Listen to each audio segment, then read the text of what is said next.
ನಮಸ್ತೆ, welcome back to ಯುದ್ವಿಗೌಡಸ್ vlog.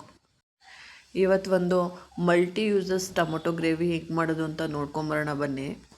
ಇದು ಮಾಡೋದಕ್ಕೆ ಮೊದಲು ಒಂದು ಮಿಕ್ಸರ್ ಜಾರ್ಗೆ ಒಂದು ಅರ್ಧ ಇಂಚು ಶುಂಠಿ ತೊಗೊಳ್ಳೋಣ, ಒಂದು ಅರ್ಧ ಗಡ್ಡೆ ಬೆಳ್ಳುಳ್ಳಿ ತೊಗೊಳ್ಳೋಣ, ಆಮೇಲೆ 2 ದಪ್ಪ ಈರುಳ್ಳಿ ತೊಗೊಳ್ಳೋಣ. ಈರುಳ್ಳಿನ ಸ್ವಲ್ಪ ಹೆಚ್ಕೋಬೇಕು, ರುಬ್ಬಕ್ಕೆ ಈಸಿ ಆಗುತ್ತೆ. ಸ್ವಲ್ಪ ಅರಿಶಿನ ಸೇರಿಸ್ಕೊಂಡು ಒಂದು ಸ್ವಲ್ಪ ನೀರು ಹಾಕ್ಕೊಂಡು ಫೈನ್ ಪೇಸ್ಟ್ ಮಾಡ್ಕೋಬೇಕು. ಪೇಸ್ಟ್ ಮಾಡಾದಮೇಲೆ ಅದನ್ನು ಒಂದು ಬೌಲ್ಗೆ ಟ್ರಾನ್ಸ್ಫರ್ ಮಾಡಿಕೊಂಡು ಒಂದು 4-5 ಟೊಮೊಟೊ ತೊಗೊಳ್ಳೋಣ. ನಾನಿಲ್ಲಿ ಆ್ಯಪಲ್ ಟೊಮೊಟೊ ತೊಗೊಂಡಿದ್ದೀನಿ. ನಾನಿಲ್ಲಿ 4 ಟೊಮೊಟೊ ತೊಗೊಂಡಿದ್ದೀನಿ. ನೀವು ಹುಳಿ ಟೊಮೊಟೊ ತೊಗೊಳೋದ್ರೆ ಸ್ವಲ್ಪ ಕಮ್ಮಿ ತೊಗೊಳ್ಳಿ, ಅಂದರೆ ಒಂದು 3 ತೊಗೊಳ್ಳಿ ಸಾಕಾಗತ್ತೆ. ಟೊಮೊಟೊನ ನೀರು ಹಾಕ್ದೇ ಪೇಸ್ಟ್ ಮಾಡ್ಕೋಬೇಕು.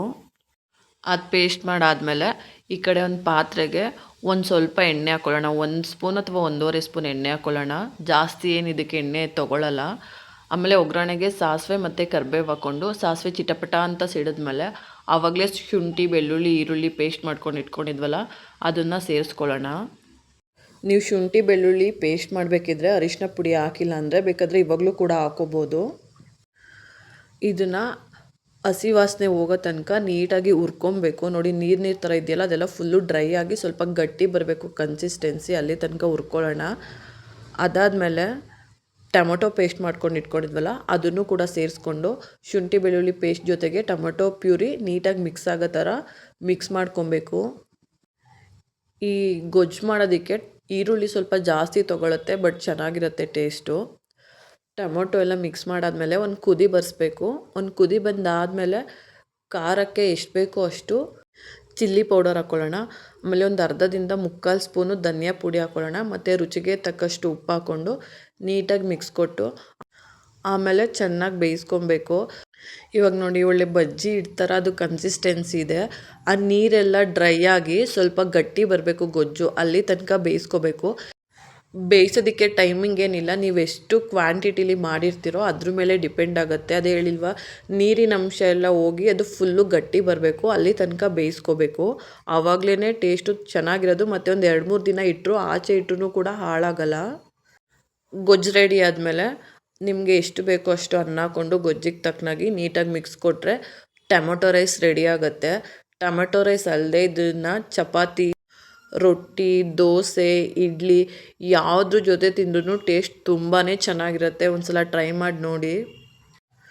ಬಟ್ ಟೊಮೊಟೊ ರೈಸ್ ಮಾಡಿದಾಗ ತಿನ್ನಬೇಕಾದ್ರೆ ಬಿಸಿ ಅನ್ನದ ಜೊತೆಗೆ ಸ್ವಲ್ಪ ತುಪ್ಪ ಸೇರಿಸ್ಕೊಂಡು ಮಿಕ್ಸ್ ಮಾಡ್ಕೊಂಡು ತಿಂದರೆ ಟೇಸ್ಟ್ ಅಂತೂ ನೆಕ್ಸ್ಟ್ ಲೆವೆಲ್ ಅಂತಲೇ ಹೇಳ್ಬೋದು.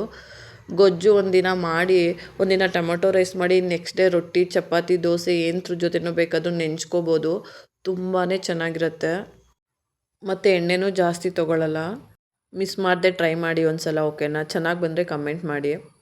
ನೋಡಿ, ಇಲ್ಲಿ ನನ್ನ ಚಿಕ್ಕ ಮಗಳಿಗೆ ದೊಡ್ಡ ಮಗಳು ತಿಂತಾಯಿದ್ದಾಳೆ. ಕರೆಂಟ್ ಹೋಗ್ಬಿಟ್ಟಿತ್ತು, ಸೊ ಅದಕ್ಕೆ ನಮ್ಮ ಮನೆಯಲ್ಲಿ ಸ್ವಲ್ಪ ಕತ್ಲೆ ಅದಕ್ಕೆ ಸ್ವಲ್ಪ ಕತ್ಲೆ ಥರ ಬರ್ತಾಯಿದೆ.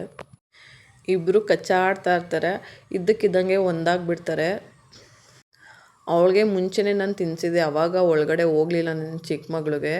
ಇವಾಗ ಅವ್ರ ಅಕ್ಕ ತಿಂತಾಯಿದ್ದಾಳೆ ಅಂತ ಹೊಟ್ಟೆ ಊರಿಗೋ ಏನೋ ಗೊತ್ತಿಲ್ಲ, ತಿನ್ನಿಸು ನನಗೂ ತಿನ್ನಿಸು ಅಂತ ಕೇಳ್ತಾಯಿದ್ಲು. ಬಟ್ ತಿಂದಿದ್ದು 2 ಸಲ, 2 ಸ್ಪೂನು ಅಲ್ಲ, ಒಂದು 2 ಸಲ. ಅವಳು ಒಂದು 4 ಅಗಲು ತೆಗೆದು ಕೊಡ್ತಾಯಿದ್ಲು. ಒಂದು 2-3 ಸಲ ಈಸ್ಕೊಂಡು ಆಮೇಲೆ ಮುಖ ತಿರುಗಿಸ್ಕೊಟ್ಬಿಟ್ಲು. ಅಕ್ಕ ತಂಗಿ ಆಗಲಿ ಅಣ್ಣ ತಮ್ಮ ಆಗಲಿ ಎಷ್ಟು ಜಗಳ ಆಡಿದ್ರೂ ಮತ್ತೆ ಒಂದಾಗಿ ಎಷ್ಟು ಚೆನ್ನಾಗಿ ಆಟಾಡ್ತಿರ್ತಾರಲ್ವ, ನೋಡೋಕ್ಕೇ ಖುಷಿ ಅನಿಸತ್ತೆ. ನಾನು ಒಂದೇ ಮಗು ಸಾಕು, ಈ ಕಾಲದಲ್ಲಿ ಎಲ್ಲಿ ಸಾಕಾಗದೆ, ಓದಿಸೋದು ಬೆಳೆಸೋದೆಲ್ಲ ತುಂಬಾ ಎಕ್ಸ್ಪೆನ್ಸಿವ್ ಅಂತ ಹೇಳಬೇಕಾದ್ರೆ ಎಲ್ಲರೂ ಹೇಳೋರು, ಒಂದು ಕಣ್ಣಲ್ಲ, ಒಂದು ಮಗು ಅಲ್ಲ, ಯಾವಾಗಲೂ 2 ಮಗು ಇರಬೇಕು ಅಂತ. ಅದಂತೂ ಆ್ಯಕ್ಚುಲಿ ನಿಜ. ಒಂದು ಮಗು ಇರೋರನ್ನ ನೋಡ್ತೀವಲ್ಲ, ಬೇರೆಯವ್ರ ಜೊತೆ ಬೆರಿಬೇಕು, ಆಟಾಡಬೇಕು ಅಂತ ಆಸೆ ಪಡ್ತಿರ್ತಾರೆ. ಬಟ್ ಅವ್ರು ಬಂದ್ರೂ ಇವರು ಸಿಬ್ಲಿಂಗ್ಸ್ ಏನಿರ್ತಾರೆ ಅವ್ರ ಜೊತೆ ಜಾಸ್ತಿ ಆಟಾಡದೆ, ಅವ್ರ ಬಗ್ಗೆ ಕಾನ್ಸಂಟ್ರೇಟ್ ಮಾಡದೆ ಇವರಿಬ್ಬರೇ ಜಾಸ್ತಿ ಆಟಾಡ್ತಿರ್ತಾರೆ. ಅವ್ರಿಗೂ ಒಂದು ಸ್ವಲ್ಪ ಲೋನ್ಲಿ ಫೀಲ್ ಆಗುತ್ತೆ. ಅದಕ್ಕೋಸ್ಕರ ಇಬ್ಬರು ಮಕ್ಕಳಿದ್ರೆ ಅವರೇ ಫ್ರೆಂಡ್ಸ್ ಥರ, ಅವರೇ ಅಕ್ಕ ತಂಗಿ ಥರ ಚೆನ್ನಾಗಿ ಆಟಾಡ್ಕೊತಾರೆ. ಹೊರಗಡೆ ಫ್ರೆಂಡ್ಸೇ ಬೇಡ ಅವ್ರಿಗೆ. ನೋಡಿ, ಇವಾಗ ನನ್ನ ಚಿಕ್ಕ ಮಗಳು ಸರ್ದಿ, ಅವಳಿಗೆ ಅವ್ರ ಅಕ್ಕ ತಿನ್ನಿಸಾಯ್ತು, ಇವಾಗ ಅವ್ರ ಅಕ್ಕಂಗೆ ತಿನ್ನಿಸ್ತಾ ಇದ್ದಾಳೆ. ನೋಡಿ ಎಷ್ಟು ಚೆನ್ನಾಗಿ ತಿನ್ನಿಸ್ತಾ ಇದ್ದಾಳೆ ಅಂತ. ಮೋಟಿ ಆದ್ರೂ ತಲೆ ಮಾತ್ರ ಚೆನ್ನಾಗಿದೆ ನೋಡಿ. ಅವಳು ಅಂತ ತಿನ್ನಿಸ್ತಾ ಇದ್ದಾಳೆ. ಅಯ್ಯೋ, ಎಷ್ಟು ಖುಷಿ ಆಗುತ್ತೆ ಗೊತ್ತಾ ಇದನ್ನೆಲ್ಲ ಡೈರೆಕ್ಟಾಗಿ ನೋಡೋಕ್ಕೆ. ಮಕ್ಕಳು ಬೆಳವಣಿಗೆ ಆಗೋದನ್ನ ನೋಡೋಕ್ಕೆ ಒಂಥರ ಖುಷಿ. ನಾನು ಸ್ವಲ್ಪ ಹಾಕ್ಕೊಟ್ಟಿದ್ದೆ, ಚೆನ್ನಾಗಿದೆ ಅಂದ್ಬಿಟ್ಟು ನೀನೇನು ಹಾಕ್ಬೇಡಮ್ಮ ನಾನೇ ಬಡಿಸ್ಕೊತೀನಿ ಅಂದ್ಬಿಟ್ಟು ಅವಳೇ ಕುಕ್ಕರ್ ತೊಗೊಂಬಂದು ಬಡಿಸ್ಕೊತಾ ಇದ್ದಾಳೆ. ನೋಡಿ ಎಷ್ಟು ಚೆನ್ನಾಗಿ ಬಡಿಸ್ಕೊತಾ ಇದ್ದಾಳೆ ಅಂತ. ಬಿಡು ಸಾಕು, ತಿನ್ಸು ಹಂಗೆ ಪಾಪುಗೆ. ಒಳಗಡೆ ಇಟ್ಬೋಗು. ಹ್ಞೂ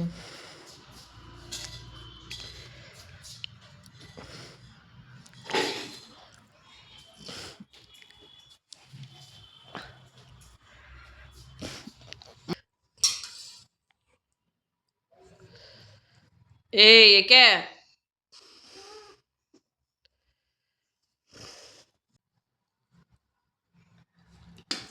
ಸಾಕೊಡು.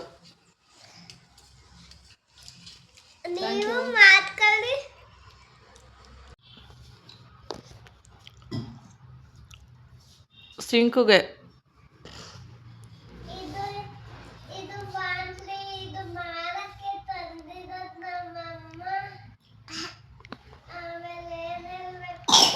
ಸಾಂಡೋಗಿ ಸಿಂಕುಗೆ ಹಾಕಲೆ ತರಲೆ.